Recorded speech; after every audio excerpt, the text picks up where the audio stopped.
تقصد الاعلام الاخوانجي المصري؟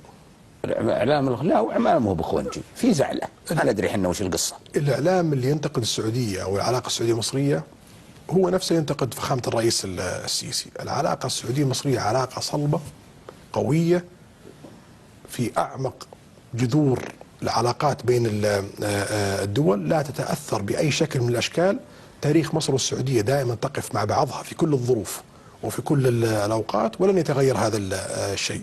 لم يصدر موقف من الحكومه المصريه سلبي تجاه السعوديه، ولم يصدر موقف واحد من الحكومه السعوديه سلبي تجاه الحكومه المصرية، ولم تتأخر مصر عن السعودية ولا لحظة، ولن تتأخر السعودية عن مصر أي لحظة. هذه قناعة مرسخة ليس لدى القيادة في البلدين بل لدى شعبي البلدين. الإشاعات بلا شك سوف يحاول أعداء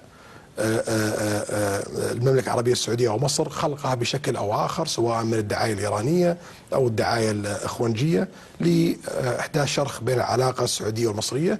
القيادة في البلدين لا تلتفت لهذه المحاضرات وهذه التفاهات.